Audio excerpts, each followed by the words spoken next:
talk about three, four different topics that they are kind of loosely related to each other, but uh, these ideas they're kind of very much in the fringe.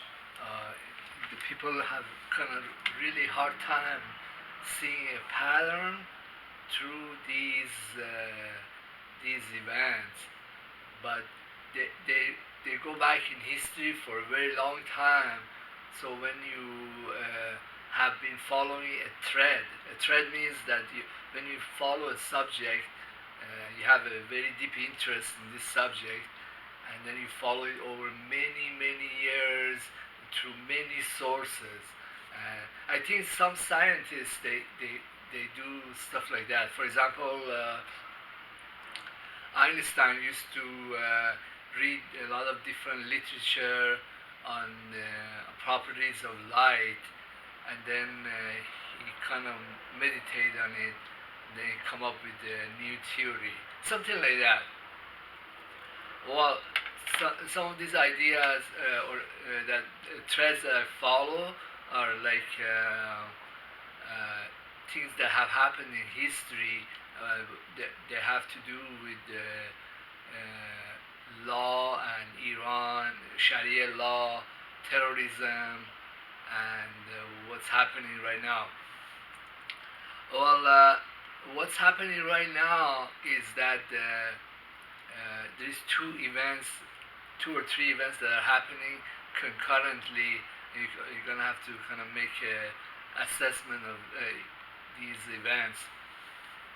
One of the events that's happening is that Mike Pompeo is going to his foreign trips, Or what usually happens that he goes in, for example, he went to Serbia, I think it was Serbia, to all these Eastern European countries, a small country, used to be a former USSR satellite country. They don't have much economy. They have old industries, and they usually have like either elected or older politicians from the Soviet era, and they have mail-in fraud, mail-in bride business. A lot of brothel houses service Arabs and Europeans. Well, that business has shut down, and then they have some older industries. Places like Ukraine, like Lithuania, stuff like that. Basically, they don't have much of an economy, and there isn't much that's going to happen there. Usually, they want to join the EU and get loans from their central bank, and here comes Mr. Pompeo, and there is something that they have, and he wants to buy that something, and that something is called their foreign policy, their representation in United Nations, their statements that they might make in the international scene, and he wants to purchase that. For example, he went around and he gave out checks to many corrupt leaders of such countries, and asked them to vote UN for extension of military purchase embargo that was in place against Iran. Then also another person might be Netanyahu come around, and he says to them, "Hey, we are establishing the old kingdom of Israel, and Jerusalem is our capital, and we want you to move your embassy to Jerusalem, even though that will damage your relations with many Muslim countries, and it will influence your foreign trade in a very negative way, and all these guys that come in and use your brothel houses frequent you as much, but hey, this is the big check. I'm handing it over to your chief, whatever, and they usually go for it because that's in that place. There's nothing happening. There is no economy. There is no future tech publications or future Teslas coming up in there. So this is really what is foreign policy hijackings, which means you take your checkbook, you go around, and this is what United States and Israel are engaged in. Another thing that's happening is that uh, Trump wants to get elected again, and he wants to show the voters, his stupid voters, usually white and older, and they have no clue where many of these countries, even Iran is located at, or Russia is located at. He wants to show them that, hey, I did great in foreign policy. Look at my record. I made peace between Arabs and Israel, and I'm so successful. Uh, elect me, even though only 10% of U.S. population supports me, or then it doesn't matter. We're gonna find a way. Uh, Israel, also Netanyahu is going around and making, uh, you know, diplomatic relations that existed, but they were hidden by many smaller Arab countries like Bahrain, UAE, make them public, inflame the anger of the local population, but that kind of helps Israel, and in some ways helps Western candidates like Trump. Well, there is an event. There's some of these events are also happening that is like when you have a disease, and the disease manifests itself in a symptom, but the symptom looks totally different than what the underlying disease is. Well, what Israel did is to destroy the Beirut port, and then subsequently, Macron from France and European leaders come around and offer tidbits of money to the elected part of the government that represents the Christians and other minorities, and to even Hezbollah. They offer that we're gonna reconstruct and we're gonna give you loans. But hey, these loans, they have so many strings attached to them. You basically need to get rid of half your government. Like you have to get rid of Hezbollah and the military and delegitimize them. Hey, this all this money. This is similar to what Pompeo does, go around, gives paychecks, have a press conference, and I don't even know what happens after these press conferences when the leaders have received their big paycheck. Then they go back and they secretly or quietly conduct more business with China. They buy more 5G, but they're gonna kind of hush it. We don't want to miss out the next check from Mike Pompeo. But the question is the 5G technology is going to be completely abandoned because of Mike Pompeo and his checks? And also, the question with Lebanon is the same. But in that case, there is also another thing that's happening. It kind of similar to oil pipeline war that the Syria civil war was based on. It shows that the economy, the underlying economy in many Western countries like France, in the United States, it has collapsed to such an extent. There are no big projects. There is no rebuilding. There is no more projects to build refineries, to build fast trains. Their economy is dormant. Their population is saturated with debt. So when they, for example, Israel goes around and destroys a major port in Lebanon, it creates an artificial demand for many of these stupid industries that the France has or United States might have of building another port. I mean, well, the international trade has been reduced to such an extent, or there isn't real demand to build a port, another port.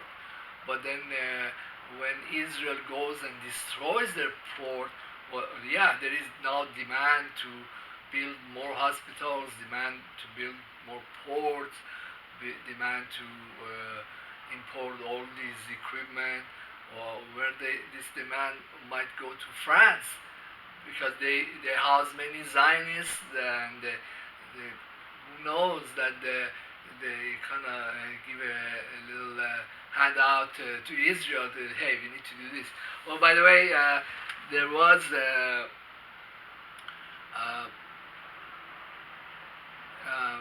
it just kind of slipped my mind. Uh, well, let's go by this demand. I'll remember that what my thread of thought kind of was broken. Uh, then, I remember they were making a movie about Israel, like life in Israel. You know, those bullshit tourist brochures, and they they wanted to take videos of street people are walking and they're shopping and then doing this and that, and they went into places in like Tel Aviv and Haifa, and they were taking pictures, and they noticed, hey, the streets are very empty. Hardly any shops are open. There is how do we do this?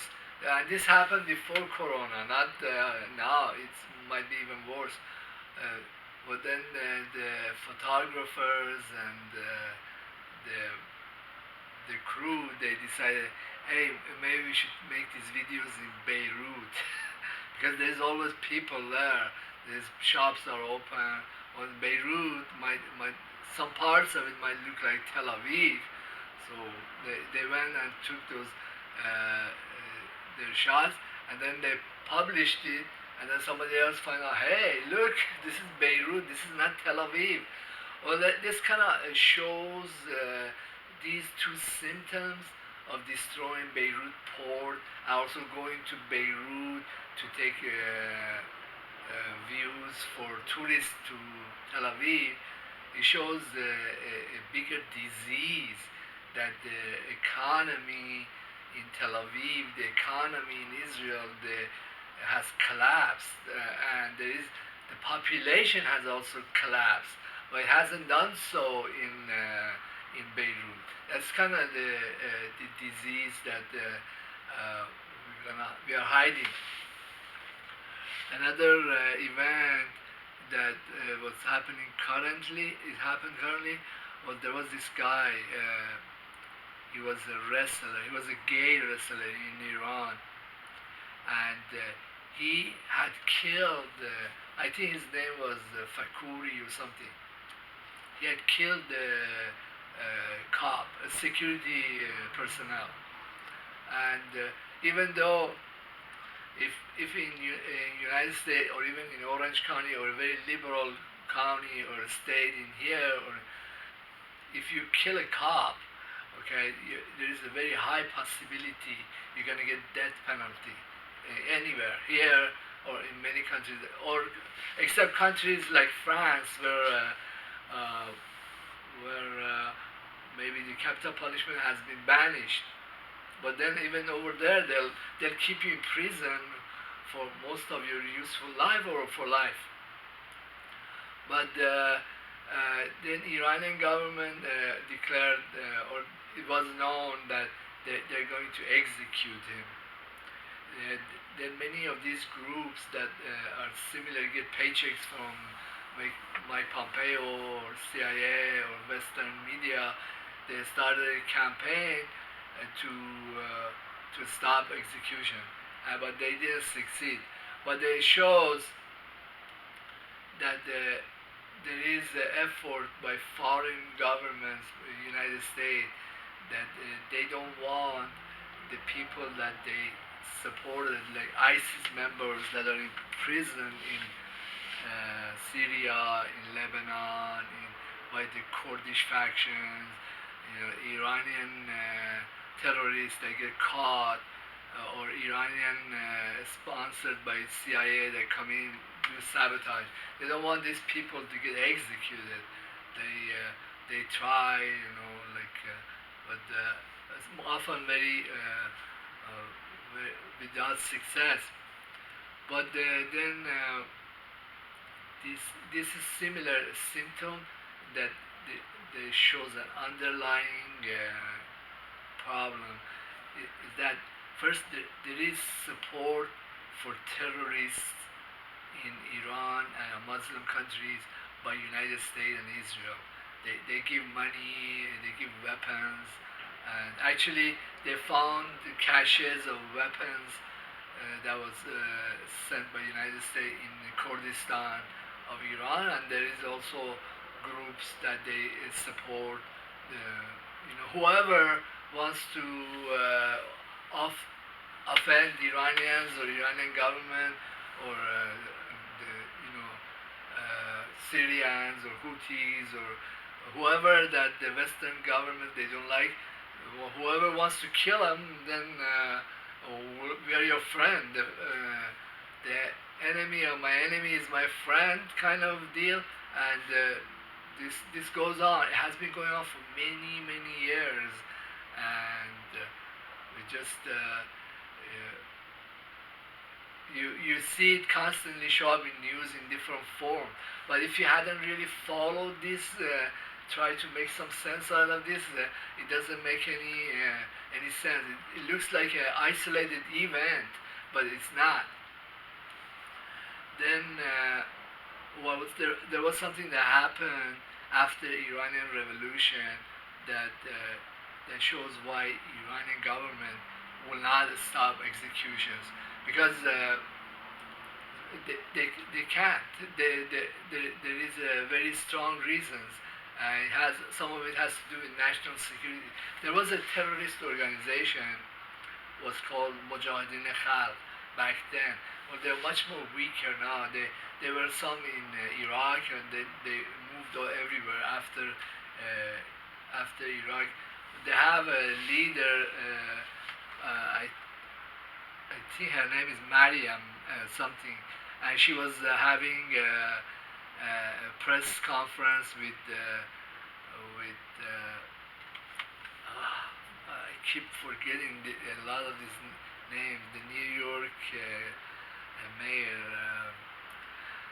and these people that have gotten into a disease, they give money to foreign aid that's sponsored by the Congress to their friends in Ukraine, terrorist organization heads in Iran, and then their friends then kick back some cash to them, and they it's a business. It's like Pompeo. He goes around and buys foreign policies that really does not belong to Israel and is or United States, and is often very much at odds with what the local population might want. For example, do you believe that the Bahraini population, which is mostly Shia, would want full diplomatic relations with Israel? I mean, does that make any kind of sense to you? And this goes on. Anyhow, this organization, the terrorist organization, after the revolution, they were going around. They're making large-scale bombings and executions. Actually, one of their members went to Iranian Majlis, which is the same as the parliament. They bombed the Majlis and killed well, membership there is I think 450 was back then 450, but they killed half the representatives. It's just like somebody went to Congress and killed half of the Congress. Then at that time Khomeini was in charge, and many of these guys also got caught. There was a guy that was their chief, and the Iranian government sent absolutely agents absolutely anywhere. I sometimes go to the doctors or to hospitals in United States, and I kind of see that they were asking, they aren't the spies, they were just people who totally outraged in the medical field, and they were inquiring, what, you know anything about this? Because many of these terrorists, they ran away to Iraq and Western countries, but at that time, many of them also got caught. Like there were 2,000-3,000 of them. They were in jail, and the Iranian government were executing them one by one. They're going through their cases, and there are many cases. It came to mass executions. That many of them, hundreds, were executed in even prison.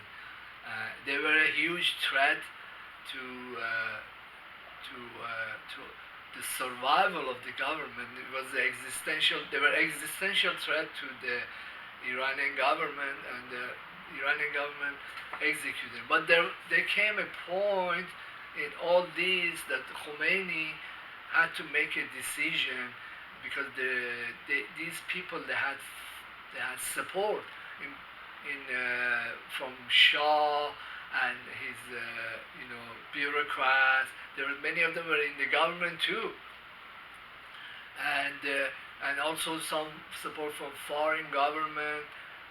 They were getting help, and Khomeini decided that we need to execute or have a mass execution, and I think that it was a correct decision, because if we are going to have a nationally sponsored government that the population supports, we can't have CIA operatives, we can't have terrorist organization that does this stuff, and they cannot go on.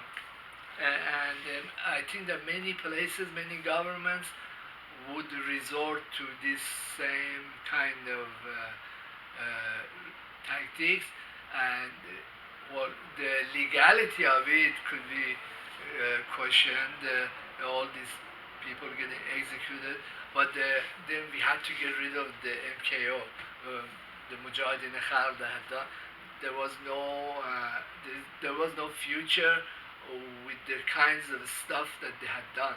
But that then brings us to the present, and the stuff that the CIA and many of these secret organizations they do. For example, I had a video was called "Did Israel Seal Her Fate, Her Own Fate?"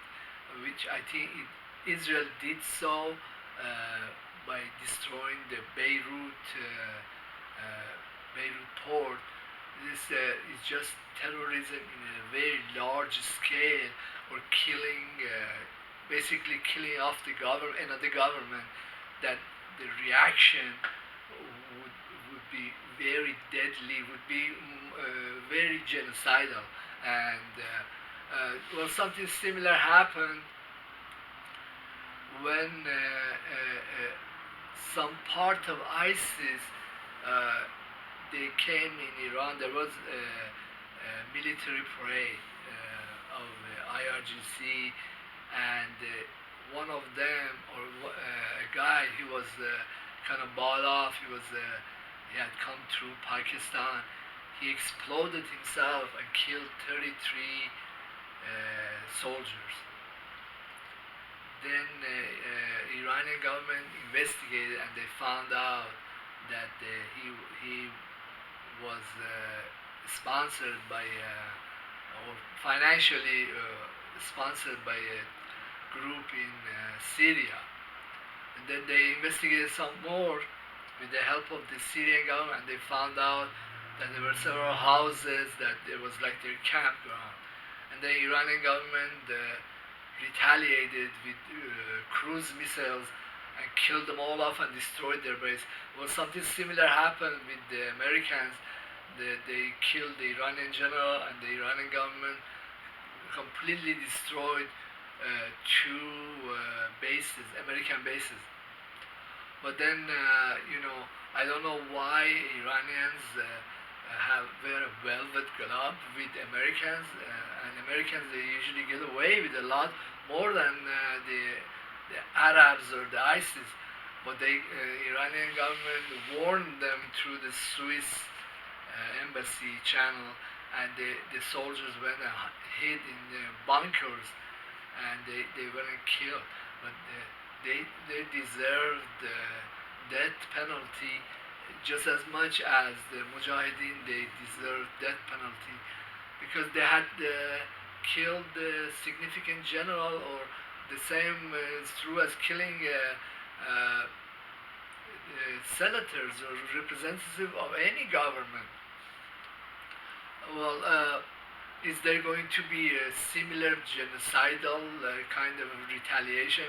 I think so. I think this will happen, and I don't think that any event that one government sponsors in a similar fashion will go unanswered.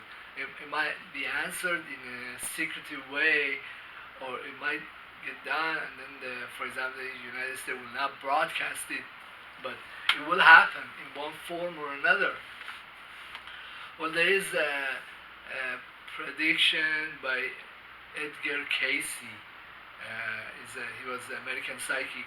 He was saying that there will come a time that Americans won't be safe anywhere inside the United States or outside in the world. And I think that the U.S. government will do something like that. For example, they would next year or so they'll go around and give out these checks, and the foreign governments will just secretly continue with buying 5G technologies from China, or doing business with Arabs and Iranians, and just kind of give lip support.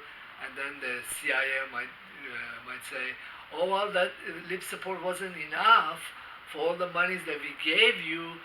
What we're gonna do? If we're gonna kill half the UN diplomats you have." Something like that. Just like Mujahideen Khalq went in and blew up Iranian parliament. Well, do you think that Edgar Casey's prophecies will come true? That many of these stupid foreign governments that received this money and they didn't do anything except lip service, then they would say, "Oh my God, our diplomats they all got butchered. Let's kick out all the American diplomats, and the place isn't safe for you. You can't stay here. If we catch you, we're gonna execute you." I mean, these are like natural reactions. It happens on both sides of the aisle. Or, I think that we have a dark scene ahead of us, like in the next year. Well, my stuff is really research. I don't think you can find this stuff anywhere on the internet. Well, there is some foreign media that few pay attention to that talk about this stuff, but I hear my theories or ideas, you know, show up in RT news, they show up in American media of all kinds, show up with Salente. I like Salente. And yeah, well, please subscribe and leave your comment. And thank you for your interest.